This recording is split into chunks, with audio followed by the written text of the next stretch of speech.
What if one of the strongest predictors of leadership effectiveness isn't how smart you are, how well you command a room, or how quickly you process all the information necessary to make complex decisions, but instead, it's how well you handle the tension, disagreement, and other people's emotions in real time?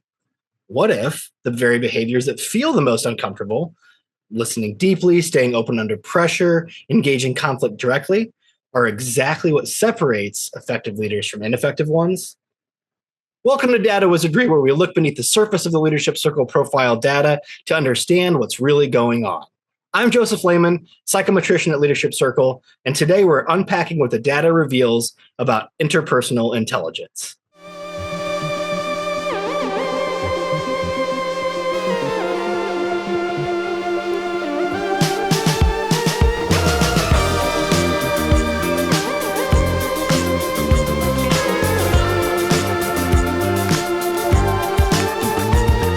Interpersonal intelligence demonstrates a substantial positive association with leadership effectiveness, with a correlation coefficient of approximately 0.84, ranking it among the highest predictors in the profile.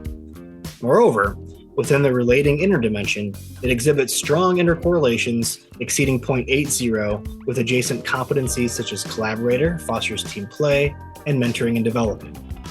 This clustering effect suggests that interpersonal intelligence functions as a central organizing construct within the creative leadership system, wherein elevated expression in this dimension statistically predicts elevated expression across a broader constellation of relational and leadership capabilities.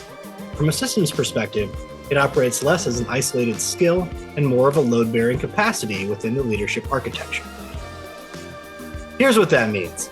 If you're strong in interpersonal intelligence, you're probably strong in a lot of other leadership areas too. Why?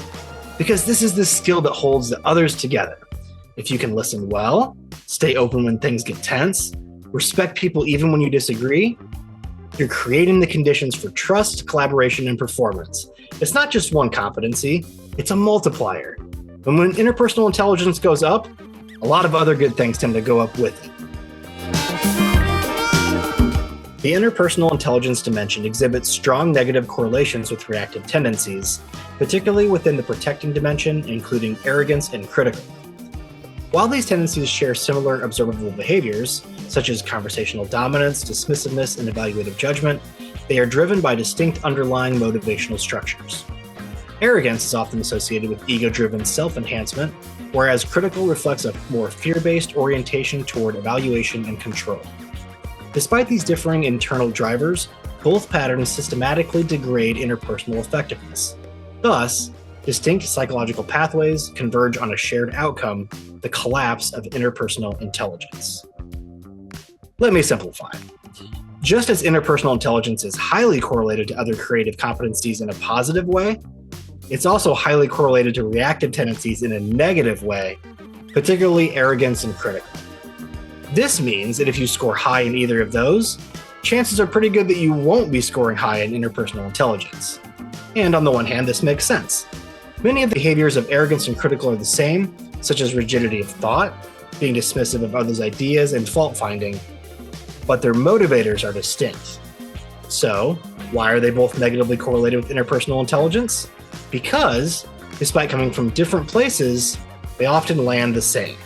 They push people away. They erode trust. See, when you talk over people, when you judge instead of listen, when you try to win instead of understand, you kill connection. And when connection goes, leadership effectiveness drops fast. Different causes, same result. Interpersonal intelligence disappears. Longitudinal analysis of interpersonal intelligence by age cohort reveals a nonlinear distribution with scores peaking in early career stages, approximately 63 to 65% in individuals aged 21 to 35, followed by a gradual decline through mid to late career stages, reaching as low as 52% in the 61 to 65 cohort. This pattern presents a counterintuitive contradiction to developmental assumptions that relational capacity should improve with experience. Multiple interpretive hypotheses emerge: perceptual recalibration over time, increased role complexity impacting relational accessibility, or the influence of positional authority altering how relational behaviors are experienced and rated by others. Importantly, the dataset does not resolve causation, but instead surfaces a provocative developmental question regarding the sustainability of relational effectiveness across the leadership lifespan. Okay, so this one has me super curious. Leaders actually score higher in interpersonal intelligence in their early careers, and then tend to decline as they get older. Wait, what?